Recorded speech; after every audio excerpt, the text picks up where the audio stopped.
Bismillahirrahmanirrahim. Assalamu alaikum. My name Muhammad Abrar Hasan. I am here to teach you mathematics. पिछले lectures के अंदर मैंने आपको बताया कि मैथमेटिक्स का रियल लाइफ के अंदर यूज़ क्या है, यानी कि रियल लाइफ में हमारी जो मैट्रिक्स है वो किस जगह पे यूज़ होती है। अगर आपने वो वीडियो नहीं देखी है तो डिस्क्रिप्शन में मैं इसका लिंक जो है वो शेयर कर देता हूँ। आप उसको डिस्क्रिप्शन से उसके लिंक की तरफ जाके आप ये चेक करें कि मैथमेटिक्स का जो यूज़ है वो कहाँ पे होता है। आज हम मैथमेटिक्स का ही एक चैप्टर है मैट्रिक्स, जिसके टॉपिक के बारे में पढ़ते हैं। मैट्रिक्स क्या है, मैट्रिक्स को क्यों स्टडी करते हैं और रियल लाइफ के अंदर मैट्रिक्स का यूज़ कहाँ पे होता है। मोस्टली स्टूडेंट्स हमसे ये क्वेश्चन करते हैं कि मैट्रिक्स जो है ये हमारी बुक्स के अंदर लिखा हुआ है तो हम इसको यूज़ कहाँ पे करते हैं। तो मैट्रिक्स जो आपके पास होता है, सबसे पहले इसकी छोटी सी डेफिनेशन देख लेते हैं। तो मैट्रिक्स आपके पास जो है ये सिर्फ क्लास 9th और फर्स्ट ईयर का एक टॉपिक ही नहीं है, बल्कि ये आपके पास एवरीवेयर, आपके round about everywhere matrix use हो रहा है। सबसे पहले थोड़ा सा इसकी डेफिनेशन के बारे में चेक करते हैं कि मैट्रिक्स आपके पास होता क्या है। देखिए, मैट्रिक्स में आप अगर एलिमेंट्स को हॉरिजेंटली एंड वर्टिकली राइट करने के बाद आप उनके राउंड अबाउट ब्रैकेट या ये स्क्वायर ब्रैकेट या पैरेंथेसिस डाल देते हैं तो आप कहते हैं कि ये जो एलिमेंट्स हैं, ये जो आपके पास जो फिगर बनी है ये मैट्रिक्स है। आपको पता है अब इसके मैट्रिक्स के अंदर आपके पास इसकी जो प्रॉपर डेफिनेशन है मैट्रिक्स की, वो हम इंशाल्लाह नेक्स्ट लेक्चर जो परफॉर्म करने जा रहे हैं, जिसमें क्लास 9th की एक्सरसाइज 1.6 क्रैमर रूल और इन्वर्जन रूल होगा, जो कि बोर्ड के अकॉर्डिंग ग्रेड 9th के लिए बहुत ही इम्पोर्टेंट टॉपिक है। तो आज मैट्रिक्स के बारे में जस्ट थोड़ा सा सिंपलीफाई करेंगे कि मैट्रिक्स का रियल लाइफ के अंदर यूज़ क्या है। तो मैट्रिक्स के अंदर आपको पता है कि रोज़ और कॉलम से मुश्तमिल होते हैं, ठीक है। जो आपके पास हॉरिजॉन्टल एलिमेंट्स होते हैं, इन हॉरिजॉन्टल एलिमेंट्स को हम रोज़ बोलते हैं। अब यहाँ पे आपके पास जो हॉरिजॉन्टल एलिमेंट्स हैं, ठीक है, उसके अंदर आपके पास यहाँ पे इस मैट्रिक्स के अंदर 2 रोज़ हैं, ठीक है, हॉरिजॉन्टल में, और आपके पास 3 कॉलम्स हैं। इसको मैंने अलग अलग हाईलाइट भी कर दिया है, ठीक है। इसका मतलब है कि मैट्रिक्स कुछ और नहीं है बल्कि एलिमेंट्स को रोज़ और कॉलम्स में लिखने का ही एक नाम है। अब थोड़ी सी हम एग्जांपल्स लेते हैं। फॉर एग्जांपल, जैसे कि आप ये देख रहे हैं कि हमारे पास एक इक्वेशन है। अब हम पहले ये देखेंगे कि मैट्रिक्स जो है वो उसका जो यूज़ है, उसके जो क्वेश्चन है उनकी नेचर क्या होती है, किस तरह के क्वेश्चन के लिए आप मैट्रिक्स यूज़ करते हैं। सबसे पहले हम क्लास 9th में से एक क्वेश्चन लेते हैं। ये हमारे पास एक क्वेश्चन है 2x + 3y = 500 and 4x + 7y = 800। यहाँ पे आप ये क्वेश्चन जैसे कि ये कह रही है कि आपके पास 2 बुक्स और 3 कॉपीज़ की जो प्राइस है वो 500 है, और वो कहता है जी 4 बुक्स एंड 7 कॉपीज़ की जो प्राइस है वो 800 है। तो find the value of x and y। अब यहाँ पे ये जो आपके पास ये जो फॉर्म बनी हुई है इसको आप बोलते हैं लीनियर इक्वेशन। ये जो आपके पास बनी हुई है फॉर्म, इसमें आपके पास 2 वेरिएबल यूज़ हो रहे हैं, लीनियर इक्वेशन इसको बोला जाता है। अब लीनियर इक्वेशन, लीनियर इसको क्यों बोला जाता है और इक्वेशन किसको बोला जाता है। सबसे पहले इक्वेशन के वर्ड के बारे में जानते हैं। इक्वेशन आप उसको बोलते हैं जिसके अंदर आपके क्वेश्चन के अंदर पहले से ही क्वेश्चन वाला इक्वलिटी का साइन देता है, उसको आप बोलते हैं इक्वेशन। क्लियर हुआ। यानी कि ऐसी क्वेश्चन, ऐसी वैल्यूज जिनके अंदर पहले से ही इक्वलिटी का साइन मौजूद होता है, उसको आप बोलते हैं इक्वेशन। लीनियर किसको बोलते हैं, लीनियर जैसे देखें ना, लीनियर जब आपके पास x और y की वैल्यू 1 होती है, या x की जो पावर होती है वो आपके पास क्या होती है 1, यानी कि एक्सपोनेंट ऑफ x वो भी आपके पास 1 हो और एक्सपोनेंट ऑफ y आपके पास 1 हो। लेकिन जब भी आपके पास वेरिएबल्स की पावर 1 होती है, आप उस इक्वेशन को बोलते हैं लीनियर इक्वेशन। अब इसके अंदर चूंकि 2 वेरिएबल्स यूज़ हो रहे हैं, एक x अननोन है और एक y, तो इसलिए हम इसको बोलेंगे लीनियर इक्वेशन इन 2 वेरिएबल्स। अब हम चलते हैं नेक्स्ट टॉपिक की तरफ। इसके आगे की नेक्स्ट टॉपिक जो इसके अंदर आती है वो चीज़ क्या है। हमने ये कहा कि 2 बुक्स और 3 कॉपीज़ की जो कीमत है वो 500 है, 4 बुक्स और 7 कॉपीज़ की कीमत आपके पास 800 है। Find the value of x and y। तो इस टाइप के इक्वेशंस को सॉल्व करने के हमारे पास 5 मेथड्स हैं। कितने मेथड्स हैं? 5 मेथड्स, जिनमें आपके पास कौन कौन सा मेथड है? नंबर 1 क्रॉस मल्टीप्लिकेशन मेथड आपके पास एक होता है, एक आपके पास होता है सब्सटीट्यूशन मेथड, एक आपके पास होता है एलिमिनेशन मेथड। उसके बाद 2 मेथड जो आपके पास होते हैं वो ग्रेड 9th में आके हम यूज़ करते हैं, जिनको आप कहते हैं क्रैमर एंड इन्वर्जन रूल। अब बात यह है कि अगर ये जो लीनियर इक्वेशंस हैं 2, अगर ये उन 3 मेथड से सॉल्व हो सकती हैं, क्रॉस मल्टीप्लिकेशन मेथड से, एलिमिनेशन मेथड से या सब्स्टिट्यूशन मेथड से, तो वाई वो यूज़ मैट्रिक्स, कि फिर हम इसको मैट्रिक्स के अंदर यूज़ क्यों करते हैं, इसका मैट्रिक्स के अंदर फिर यूज़ क्या है। अब बात यह है, फॉर एग्जांपल आप फ़र्ज़ कर लें कि हमारे पास 2 वेरिएबल्स का ये 2 इक्वेशंस हैं के ऊपर मुश्तमिल एक सिस्टम है जिसके अंदर 2 वेरिएबल्स हैं और 2 इक्वेशन है। आप फॉर एग्जांपल ये लेट कर लें कि आपके पास ऐसे ही 10 वेरिएबल्स के ऊपर मुश्तमिल 10 इक्वेशंस मौजूद हैं।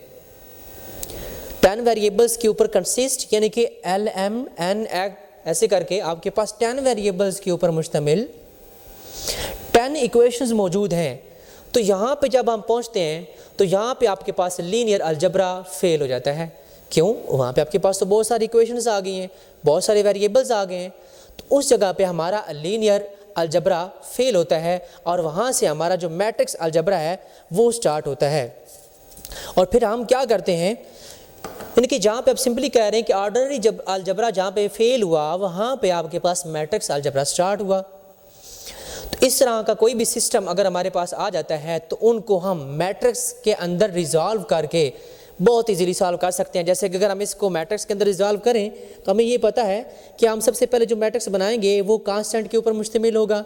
जैसे कि x का कांस्टेंट 2 है, y का कांस्टेंट 3 है, उसके बाद आपके पास x का कांस्टेंट सेकंड इक्वेशन में 4 है, y का जो कांस्टेंट है वो 7 है। हमने अपने इस क्वेश्चन को मैट्रिक्स में जब रिजॉल्व करने की कोशिश की तो हमारे लिए क्वेश्चन क्या हो गया, इजी। ऐसे ही जब 3 और मोर देन 3 वेरिएबल्स के ऊपर या इक्वेशंस के ऊपर एक मुश्तमिल एक सिस्टम पूरा बनता है तो आपके लिए ऑर्डिनरी अलजबरा में काम करना मुश्किल हो जाता है। तब आप अपने क्वेश्चन को मैट्रिक्स के अंदर यूज़ करते हैं। यानी कि मैट्रिक्स की अगर आप बात करें तो इंजीनियरिंग के अंदर मैट्रिक्स इंजीनियरिंग के अंदर आपको मल्टी डायमेंशनल इक्वेशन दी जाती हैं जिनके अंदर बहुत सारे वेरिएबल्स इंक्लूड होते हैं। तो उन मल्टी डायमेंशनल इक्वेशन को सॉल्व करना आसान नहीं होता है, उनके लिए आप क्या यूज़ करते हैं, मैट्रिक्स को यूज़ करते हैं। चलिए अब थोड़ा सा रियल लाइफ के अंदर हम इस मैट्रिक्स का यूज़ देखते हैं कि रियल लाइफ के अंदर मैट्रिक्स का यूज़ कहाँ पे है।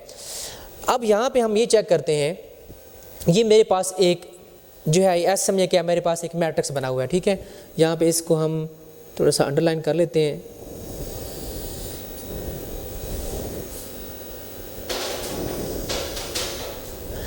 अब ये मेरे पास एक मैट्रिक्स है जिसका ऑर्डर है 21 मल्टीप्लाई बाय 13, यानी कि ये 21 मल्टीप्लाई बाय 13 क्या है, ये ऑर्डर ऑफ मैट्रिक्स है।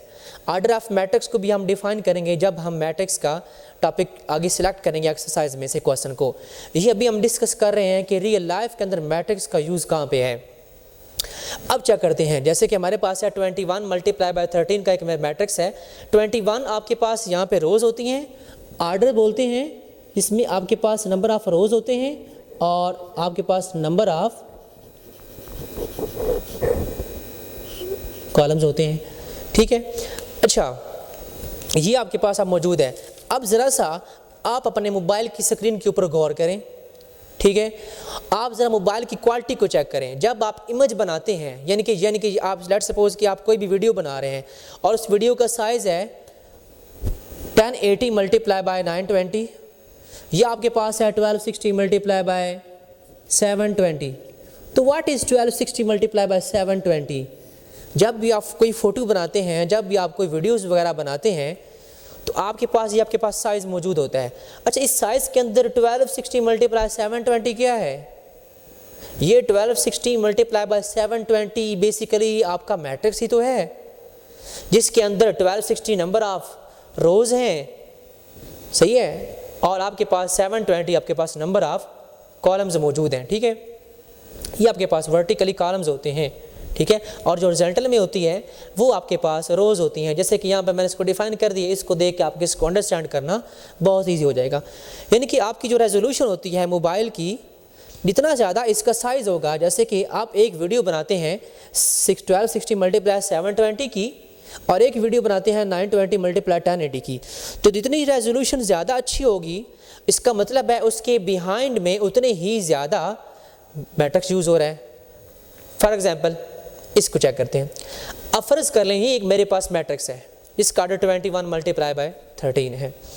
ये एक ज़ीरो मैट्रिक्स है या आप इसको नल मैट्रिक्स भी बोलते हैं। नल मैट्रिक्स और ज़ीरो मैट्रिक्स किसको बोलते हैं? जिसके अंदर सारे के सारे एलिमेंट्स ज़ीरो हों। फॉर एग्जांपल आप ये सपोज कर लें ये ज़ीरोज़ नहीं है बल्कि ये बल्ब लगे हुए हैं यहाँ पे, ठीक है। एक सर्किट है जिसके अंदर क्या लगे हुए हैं? बल्ब लगे हुए हैं। अब क्या करना है, हम किसी भी इन बल्ब्स को ऑन करते हैं, ठीक है। अब हम क्या करेंगे, लेट्स सपोज कि मैं इसके ऊपर थोड़ी सी वर्किंग कर लेता हूँ, जैसे कि इसके हम मैट्रिक्स को मिलाते हैं, ठीक है।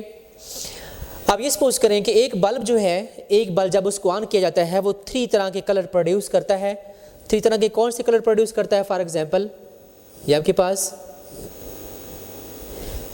जो 3 तरह के कलर प्रोड्यूस करता है उनमें आपके पास क्या है? एक आपके पास लेट्स सपोज रेड है, एक आपके पास ग्रीन है और एक आपके पास ब्लू है। चलिए इस पर ज़रा काम करते हैं।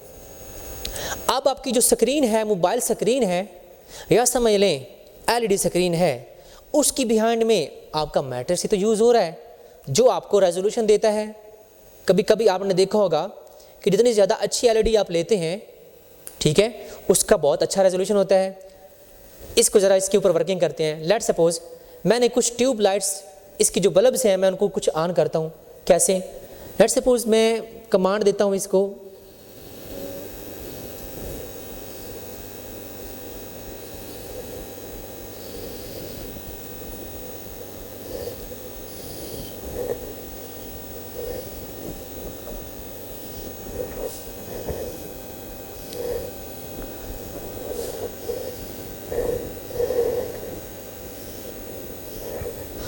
ये देखें मैंने क्या किया।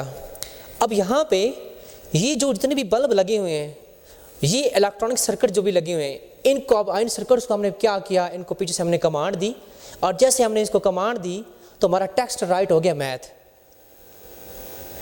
तो एक टेक्स्ट आपके पास जो एक एलिमेंट होता है, एक जो बल्ब होता है उसके अंदर 3 कलर प्रोड्यूस करता है। यानी कि कंप्यूटर के अंदर कोडिंग में, ठीक है, आप जब डिफरेंट टाइप के सर्किट्स को जब पीछे से डिफरेंट कमांड्स देते हैं तो उनकी ट्यूब लाइट्स ऑन होती हैं और जैसे ही ट्यूब लाइट्स ऑन होती हैं आप लैपटॉप के ऊपर या कीपैड के ऊपर जो भी आपके पास कीबोर्ड होता है उसके ऊपर जब आप राइट करते हैं आपका लिखते हैं एम का मतलब जब आपने एम को प्रेस किया तो इसका मतलब एम वाली जो ट्यूब लाइट्स हैं वो ऑन हुई, उनके ऑन होने से राइट हो गया एम। अब इनके पीछे क्या है, अगर आप थोड़ा सा ध्यान दें तो ये पीछे से सर्किट आ रहे हैं जिनको हमने कमांड दिया और ये ट्यूब लाइट्स ऑन होती जा रही हैं और ये ट्यूब लाइट्स सिर्फ इस शेप के अंदर ही होती हैं। अब ये एक हमने ट्यूब लाइट ऑन की, कुछ ट्यूब लाइट्स ऑन की तो हमने वर्ड लिख लिया मैथ। ऐसे ही जैसे हम टेक्स्ट लिखते जाते हैं हर ट्यूब लाइट्स ऑन होती जाती है और आपकी स्क्रीन के ऊपर राइट हो जाता है जितने भी वर्ड्स होते हैं। तो इसका मतलब है तो मैट्रिक्स का यूज़ फिर कहाँ पे हो रहा है? मैट्रिक्स का यूज़ आपकी लैपटॉप के ऊपर, आपके कंप्यूटर के अंदर, कंप्यूटर के बिहाइंड द स्क्रीन यूज़ हो रहा है। आपके घर में जो टीवी मौजूद है उसकी जो बैक साइड है, आपकी स्क्रीन की बैक साइड पे आपका मैट्रिक्स ही तो यूज़ हो रहा है। फॉर एग्जांपल आप जब कैमरा के अंदर, मोबाइल के अंदर आप कोई तस्वीर बनाते हैं तो आप उसको जब जूम करते हैं, अगर आप थोड़ा सा कैमरा के ऊपर तस्वीर बनाएं और उसको थोड़ा सा आप ज़रा जूम करें, जूम करने से आपने ज़रा देखा होगा कि उसके छोटे छोटे सर्कल बन रहे होते हैं, पिक्सल, जिसको आप कहते हैं कि पिक्सल फट गए हैं। जब किसी भी लाइट को आप जूम करते हैं, किसी भी पिक्चर को जूम करते हैं तो आप कहते हैं तस्वीर धुंधली हो गई, ब्लर हो गई है, यानी कि उसके पिक्सल फट गए हैं। अगर थोड़ा सा आप ध्यान दें तो वहाँ पे सर्कल गोल गोल बने होते हैं, वो सर्कल के बेसिकली क्या है? वो सर्कल मैट्रिक्स ही तो हैं, उनके पीछे मैट्रिक्स ही तो यूज़ हो रही है। चलें अब चलते हैं अपनी नेक्स्ट एग्जाम्पल की तरफ।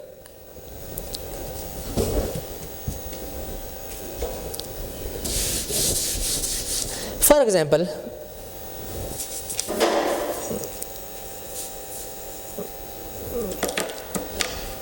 ये देखें, ये हमारे पास एक ट्रेन के आपके पास स्टेशंस मौजूद हैं, ठीक है। एक ट्रेन है जिसके पास 4 स्टेशन मौजूद हैं, ठीक है। चलिए इससे पहले थोड़ा सा एक आपको और ओवरव्यू दे देता हूँ कंप्यूटर के बारे में। ठीक है। कंप्यूटर जो होता है बेसिकली कंप्यूटर आपका, वो उसके बिहाइंड में मैटर्स बहुत ज़्यादा यूज़ हो रहा होता है। कंप्यूटर में क्या करता है, कंप्यूटर डाटा को अरेंज करने के लिए हम लोग मैट्रिक्स का इस्तेमाल करते हैं। इवन कंप्यूटर कुछ और नहीं बल्कि मैट्रिक्स ही है, जो इन्फॉर्मेशन को सूटेबल तरीके से क्या करता है, उसको अरेंज करता है। यानी कि कंप्यूटर एक मैट्रिक्स ही है। जब हम किसी डाटा को अरेंज करना चाहते हैं, उसको सिस्टमेटिकली वे में उस डाटा को अरेंज करना चाहते हैं, तो वो उसके पीछे जो चीज़ यूज़ हो रही होती है, जो उसको कमांड देते हैं, उसके पीछे जो चीज़ यूज़ हो रही होती है, वो आपका मैट्रिक्स ही तो है। इट्स मीन जो आपका कंप्यूटर होता है, जो भी उसको इन्फॉर्मेशन होती है, that is nothing but matrix. वो मैट्रिक्स के अलावा कुछ भी नहीं है। इस तरह हमारे जो मोबाइल है, वो हमारे मोबाइल के अंदर सॉफ्टवेयर होते हैं, जैसे कि फ़ोटो रीडर हो गया, ठीक है, फ़ोटो अडाप्ट हो गया, या आपके पास वीडियो एडिटर होता है। इन सारे प्रोग्राम्स के जो सॉफ्टवेयर्स होते हैं, इन सॉफ्टवेयर्स के पीछे, इनके बिहाइंड में मैट्रिक्स का यूज़ होता है। जब पिक्चर बनती है, हम उसको कमांड देते हैं, वो ट्यूब लाइट्स जो कि number of rows number of columns की फॉर्म में राइट होती हैं, उनकी स्ट्रेंथ होती है, वो फौरी ऑन होती हैं, तो आपकी पिक्चर जो है वो आपकी स्क्रीन के ऊपर नमूदार होती है। इस तरह अगर हम देखें तो 3D गेम्स जो आपके पास मौजूद होती हैं, 3D गेम्स के अंदर, ठीक है, आपके पास क्या होती हैं जनाब, ये मैट्रिक्स यूज़ हो रहा होता है, ठीक है। यानी कि अगर आप समझ रहे हैं तो मैट्रिक्स सिर्फ एलिमेंट को अरेंज करने का नाम ही नहीं है, बल्कि आपके पास क्या है, जितने भी सॉफ्टवेयर्स आपके पास मौजूद हैं, उन सॉफ्टवेयर्स के बिहाइंड में हमेशा आपका मैट्रिक्स ही यूज़ होगा, और मैट्रिक्स ही यूज़ होता आ रहा है, और आगे भी मैट्रिक्स ही यूज़ हो रहा होगा। ओके जी, जो आपके पास मैट्रिक्स है, ये मैट्रिक्स डाटा को अरेंज करता है। तो ये डाटा को अरेंज करने का काम जो मैट्रिक्स का है, ये कोई आज से नहीं हो रहा है, बल्कि सदियों पहले से हो रहा है। इवन कि आप ये भी कह सकते हैं कि कंप्यूटर जब इन्वेंट नहीं हुआ था, तो उस टाइम भी आपका मैट्रिक्स हाई टेक लेवल के ऊपर इस्तेमाल हो रहा था, ठीक है। यानी कि अगर आप थोड़ा सा ध्यान दें, इलेक्ट्रॉनिक सर्किट्स हों या इलेक्ट्रिकल सर्किट्स हों, उनकी बिहाइंड में भी आपका मैट्रिक्स यूज़ हो रहा है। जियोलॉजिकल के अंदर भी आपका मैट्रिक्स, जिसे आप क्रिप्टोलॉजी कहते हैं, उसके पीछे भी मैट्रिक्स यूज़ हो रहा होता है। उसके बाद आपके पास जो कंप्यूटर कोडिंग होती है, स्टॉक एनालिसिस होता है, आपके पास जो GPS सिस्टम होता है, उन सब के अंदर आपका मैट्रिक्स ही इस्तेमाल होता है। इसके अलावा आपके पास एक्सेल मौजूद है आपके कंप्यूटर के अंदर, आप उसके अंदर काफ़ी भी प्रोग्राम बनाते हैं, काफ़ी वर्किंग करते हैं, काफ़ी तरह के आप उसके अंदर वो जो चीज़ें सेट करते हैं, ठीक है। तो वो उसके अंदर एक्सेल के अंदर सारा का सारा आपका मैट्रिक्स यूज़ हो रहा है, जिसके अंदर नंबर ऑफ़ कॉलम्स हैं और नंबर ऑफ़ रोज़ हैं। चलिए अब ज़रा और रियल लाइफ में से मैट्रिक्स की एग्जांपल लेते हैं। इट्स मीन मैट्रिक्स आपके मोबाइल फ़ोन में यूज़ हो रहा है, आपके फ़ोटो एडिटर के अंदर, आपके वीडियो एडिटर के अंदर, आपकी घर के अंदर मौजूद टीवी की LCD स्क्रीन के अंदर, LED स्क्रीन के बिहाइंड में, आपके कंप्यूटर के पीछे। मतलब कंप्यूटर पूरा कंप्यूटर नहीं है बल्कि मैट्रिक्स ही है, आप ये कह सकते हैं। चलिए अब रियल लाइफ में से एग्जांपल लेते हैं कि मैट्रिक्स का रियल लाइफ में किस जगह पे यूज़ होता है। कुछ चीज़ों का रियल लाइफ में पूछा, हम आपको बेहतरीन एग्जांपल मैं आपको यहाँ पे प्रोवाइड करता हूँ। यहाँ से जैसे कि चेक करें, यहाँ पे इसको यूज़ करते हैं।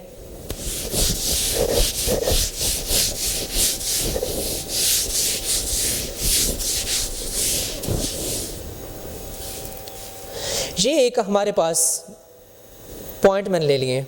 अब मैं आपको बताऊंगा कि रियल लाइफ में मैट्रिक्स किस जगह पे यूज़ होता है। मोस्टली हमारे स्टूडेंट्स का हमसे क्वेश्चन होता है कि सर रियल लाइफ में मैट्रिक्स किस जगह पे यूज़ हो रहा होता है।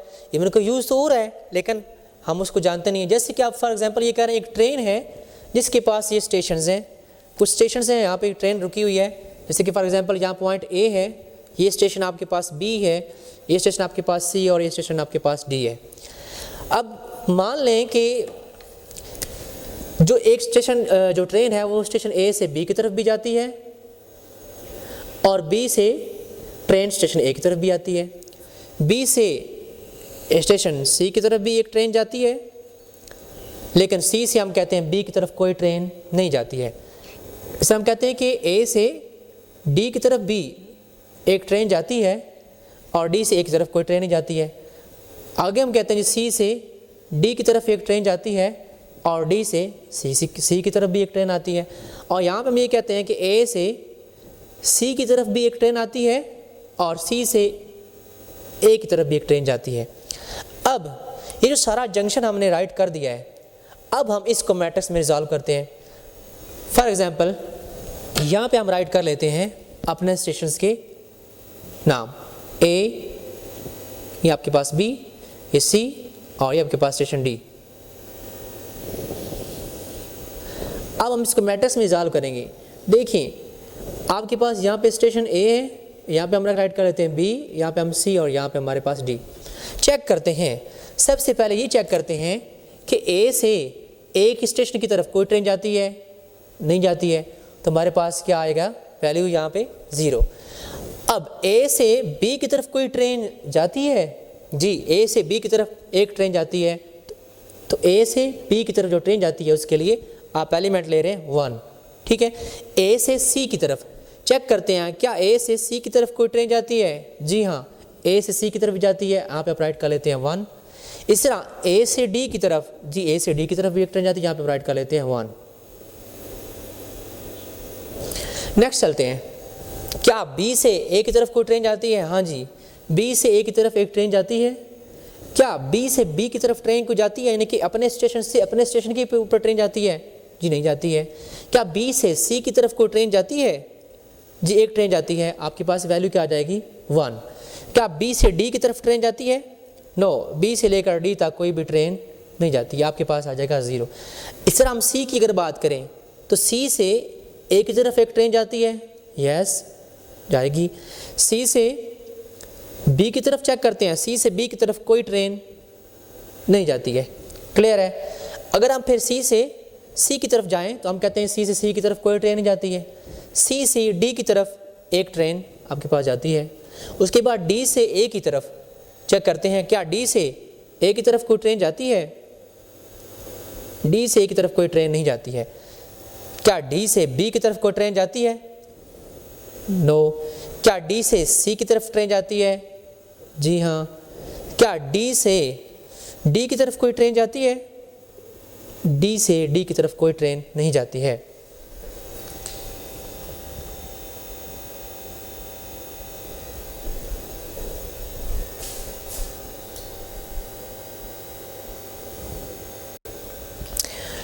ओके, तो इसके बारे में स्टडी कर रहे थे। देखिए आप, ये ट्रेन का एक जंक्शन बना हुआ है।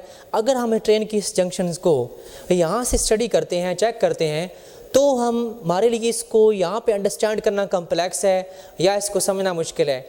लेकिन जैसे ही हमने अपने इस जंक्शन को मैट्रिक्स की फॉर्म में रिजॉल्व किया है, अब हमारे लिए बहुत समझना आसान है। हम ये कर कह सकते हैं कि बी से सी की तरफ कितनी ट्रेन जाती हैं, तो हमारे लिए आइडिया लगाना को मुश्किल नहीं, हम कह सकते हैं जी एक ट्रेन जाती है, क्लियर है।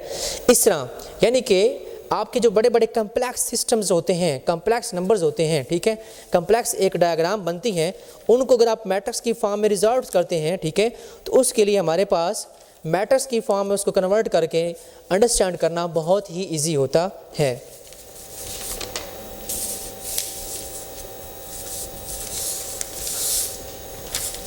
अब चलते हैं नेक्स्ट, एक हमारे पास टेलीकॉम की नेटवर्क की एग्जांपल लेते हैं।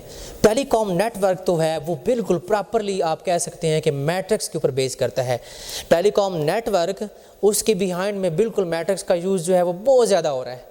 देखिए टेलीकॉम नेटवर्क की एक एग्जांपल मैं यहाँ पे आपको रियल लाइफ देता हूँ। देखिए ना, अब ये लेट सपोज ये आपने ट्रेन वाली एग्जांपल पढ़ी है। लेट सपोज आपने देखा होगा कि जब आप जाते हैं रेलवे स्टेशन के ऊपर, वहाँ पे डिपार्चर राइट होता है, यानी कि आपके ट्रेन के टाइम लिखे होते हैं कि ट्रेन के आने का टाइम क्या है, ट्रेन के जाने का टाइम क्या है, फ़लाँ ट्रेन किस टाइम आएगी, या जो फ़लाँ ट्रेन है वो किस स्टेशन से किस स्टेशन तक जाएगी। तो वो जो आपके पास जो डिपार्चर राइट होता है, जिसकी वो स्क्रीन में दी जाती है, यहाँ पे आप देख रहे होंगे, तो डिपार्चर आपको दिया जाता है, चेक करवाया जाता है, उसमें भी आपके पास क्या यूज़ हो रहा होता है, मैट्रिक्स यूज़ हो रहा होता है, जो कि प्रॉपर एक अरेंजमेंट में एक सिस्टमेटिक वे में उसको राइट करता है कि जी फ़लाँ ट्रेन जो इस स्टेशन से ए स्टेशन से बी स्टेशन की तरफ जा रही है, या सी स्टेशन से डी स्टेशन की तरफ जा रही है, ठीक है, उसकी टाइमिंग क्या है, वो किस टाइम पे आएगी और यहाँ से किस टाइम पे रवाना होगी। इस तरह आपके एयरपोर्ट के अंदर जो डिपार्चर लगे होते हैं, बस स्टैंड के पर जो डिपार्चर लगे होते हैं, उन सब के पीछे आपके पास मैट्रिक्स यूज़ हो रहा होता है। यहाँ पे चलते हैं टेलीकॉम नेटवर्क। टेलीकॉम नेटवर्क के अंदर देखें आप, टेलीकॉम नेटवर्क एक बहुत वसी नेटवर्क होता है हर एक कंट्रीज़ के लिए और ऑल ओवर द वर्ल्ड भी। टेलीकॉम नेटवर्क यानी कि लेट सपोज के आपके पास ये 4 सिटीज़ हैं। एक सिटी जैसे कि ए है आपके पास, एक सिटी बी है, एक सिटी सी है, एक सिटी डी है, ठीक है। अब ये जो 4 सिटीज़ हैं, ठीक है, अब ये डिफरेंट, इसको चेक करते हैं कि डिफरेंट तरह के ये नेटवर्क यूज़ करती हैं। अब जैसे कि हमारे पास सिम यूज़ हो रही हैं, पाकिस्तान के अंदर जैज़ की सिम यूज़ हो रही है, ठीक है, आपके पास टेलनार की सिम यूज़ हो रही है, आपके पास यूफोन की सिम यूज़ हो रही है, आपके पास जोंग यूज़ हो रहा है। इस तरह और भी नेटवर्क है, लेकिन फ़िलहाल मैंने आपको अंडरस्टैंड करवाने के लिए 4 नेटवर्क लिए हैं, ठीक है। इसको आपको अंडरस्टैंड करना इजीली है, और मैंने इनको सीक्वेंस से लिखा है। इंग्लिश अल्फ़ाबेट में पहले जे आता है और बाद में टी और ऐसे करके यू और एंड पे जी। ये आपको सिर्फ समझाने के लिए। चेक करते हैं। अब लेट्स सपोज कि ये जो आपके पास ए सिटी वाले हैं, ये जो आपके पास जैज़ का जो नेटवर्क है, ठीक है, इसको चेक करते हैं ये कितना यूज़ करते हैं। जो आपके पास ए से जे वाले हैं, यानी कि सिटी ए वाले जो हैं, जो ए सिटी में रहने वाले लोग हैं, वो जैज़ का जो नेटवर्क है हम कहते हैं कि 200 लोग यूज़ कर रहे हैं। जो सिटी ए में रहने वाले हैं, टेलनार का जो नेटवर्क यूज़ कर रहे हैं हम कहते हैं वो 300 है। ऐसे हम कह लेते हैं जी 500 है, ये हम कह लेते हैं जी 150 हैं। इसी तरह हम इसको चेक कर लेते हैं कि बी सिटी के अंदर रहने वाले जैज़ का जो नेटवर्क है वो किस लिमिट से यूज़ कर रहे हैं, टेलनार का किस लिमिट से यूज़ कर रहे हैं, यूफोन का किस लिमिट से यूज़ कर रहे हैं, या जोंग का किस लिमिट से यूज़ कर रहे हैं। फॉर एग्जांपल कि सिटी बी में रहने वाले लोग जो जैज़ का नेटवर्क है वो आपके पास यूज़ कर रहे हैं जी 300, या आपके पास कर रहे हैं 450, या आप कर रहे हैं आपके पास 370, या आपके पास कर रहे हैं जी 900। इस तरह अब बात कर लेते हैं डी सिटी की भी, ठीक है। सी से हम चेक कर लेते हैं कि सी जो सिटी है, सी सिटी के जो लोग हैं, इसका डिफरेंट जो कलर है उसे यूज़ कर लेते हैं।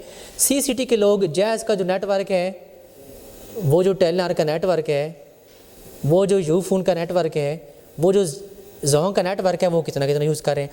फॉर एग्जांपल सी सिटी में रहने वाले जो जैज़ का नेटवर्क है वो यूज़ कर रहे हैं जी 300,000, टेलनार वो कर रहे हैं 150 पे, ठीक है। यूफोन की जो आपके पास वो 50 लोग हैं, यहाँ पे आपके पास 100 लोग हैं, ठीक है। 100 जो आपके पास पीपल्स हैं वो यूज़ कर रहे हैं। अब हम सिटी डी के अंदर रहने वाले उनको भी चेक कर लेते हैं। सिटी डी के रहने वाले जो जैज़ का नेटवर्क है, और जो आपके पास टेलनार का नेटवर्क है, और जो आपके पास यूफोन का नेटवर्क है, और ये आपके पास जोंग का नेटवर्क है, ये यूज़ कर रहे हैं जी 200, ये यूज़ कर रहे हैं जी 350, ये यूज़ कर रहे हैं 550, ये यूज़ कर रहे हैं जी 800। तो आप ये देख रहे हैं ये टेलीकॉम नेटवर्क जो आपके पास मौजूद है डिफरेंट सिटीज़ का, डिफरेंट कंट्रीज़। ये आपके पास समझे कि जैज़ का एक पोल लगा हुआ है, टेलनार का पोल लगा हुआ है, यूफोन का पोल लगा हुआ है, और ये इन सिटीज़ के दरमियान में ऐसे लगा हुआ है, और हर सिटी जो है वो अपने अपने हिसाब से यूज़ कर रही हैं। चलें इनको आप चेक करते हैं। अब इस तरह के जंक्शंस को टेलीकॉम नेटवर्क जो होता है, इस तरह के जंक्शंस को किस तरीके से हैंडल करता है, किस तरीके से इनको डील करता है। आया कि क्या इस फॉर्म में डील करना उनके लिए ईजी होता है? नो वे। इस फॉर्म में उनके लिए डील करना बहुत कम्प्लेक्स और बहुत डिफ़िकल्ट होता है। आइए अब हम इस कम्प्लेक्स नेटवर्क टेलीकॉम के अंदर जो एलिमेंट्स हैं इनको अपने मैट्रिक्स के अंदर रिजॉल्व करते हैं, ठीक है।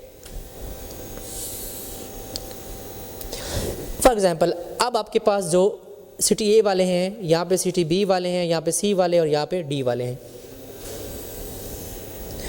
यहाँ पे आपके पास इस तरह हम लिख लेते हैं जैज़ वाले हैं, ये आपके पास टेलनार हो गया, ये आपके पास यूफोन वाले, और ये आपके पास जोंग के। इसको चेक करते हैं। आप जरा चेक करें, जो ए सिटी वाले जैज़ का नेटवर्क यूज़ कर रहे हैं वो 200 पीपल्स हैं। जो ए सिटी वाले टेलनार का नेट यूज़ कर रहे हैं वो आपके पास 300 पीपल्स हैं। जो ए सिटी वाले यूफोन का नेटवर्क यूज़ कर रहे हैं वो आपके पास 500 है, और इसी तरह 150 पीपल्स हैं। इस तरह बी की अगर बात करें, जो बी सिटी जो है, बी सिटी के अंदर रहने वाले जैज़ का जो नेटवर्क है वो 300 तक यूज़ कर रहे हैं। 450 पीपल्स टेलीनार का यूज़ कर रहे हैं, 370 टेलीनार का यूफोन का यूज़ कर रहे हैं, और 900 जोंग का यूज़ कर रहे हैं। सी सिटी के अंदर अगर हम आएँ तो सी सिटी में जैज़ के जो हैं पीपल्स वो बहुत ज़्यादा हैं, 3000 तक यूज़ कर रहे हैं। यहाँ पे उनकी जो स्ट्रेंथ है 150 हो जाती है। यहाँ पे और उसके पास 50 पीपल्स जो यूफोन का यूज़ कर रहे हैं, यानी कि कम यूज़ कर रहे हैं, और यहाँ पे आपके पास आता है 100। इस तरह डी सिटी में रहने वाले 200 जो पीपल्स हैं वो जैज़ का नेटवर्क यूज़ कर रहे हैं और टेलीनॉर का जो नेटवर्क यूज़ कर रहे हैं वो आपके पास हैं 350, उसके बाद यूफोन वाले 450 और ये आपके पास 800। अब ज़रा ध्यान दें आप, तो इस जंक्शन को समझना, ये इसको समझना बहुत कम्प्लेक्स है, बहुत मुश्किल था, लेकिन हम इस कम्प्लेक्स फॉर्म को हमने मैट्रिक्स में जब रिजॉल्व किया, अब हमारे लिए यहाँ पे समझना बहुत आसान है। अब हम ये कह सकते हैं सी सिटी में टेलीनॉर वाले कितने लोग, आप कह रहे हैं 150, लेकिन इस तरह कम्प्लेक्स नंबर के अंदर आप जब यहाँ पे कम्प्लेक्स डायग्राम देखेंगे, आप यहाँ से जज करना आपके लिए मुश्किल हो जाएगा। तो ये तो एक छोटी सी एग्जांपल थी जिसमें मैंने आपको बताया कि रियल लाइफ के अंदर जो मैट्रिक्स का यूज़ है वो कहाँ पे हो रहा है।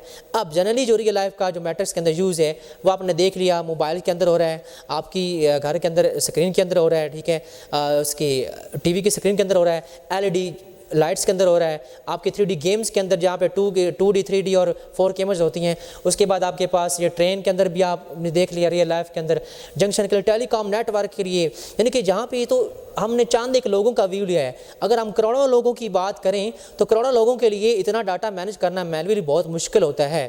तो उस पूरे डाटा को मैनेज करने के लिए जो सॉफ्टवेयर बनाया जाता है, उस सॉफ्टवेयर को जो है वो बेसिकली उसके पीछे सारा कंसेप्ट मैट्रिक्स का होता है। इंशाल्लाह अपनी दुआओं में याद रखिएगा। नेक्स्ट पीरियड आप इंशाल्लाह हाज़िर होंगे। आपके लिए इजाज़त दीजिए। अल्लाह हाफिज़।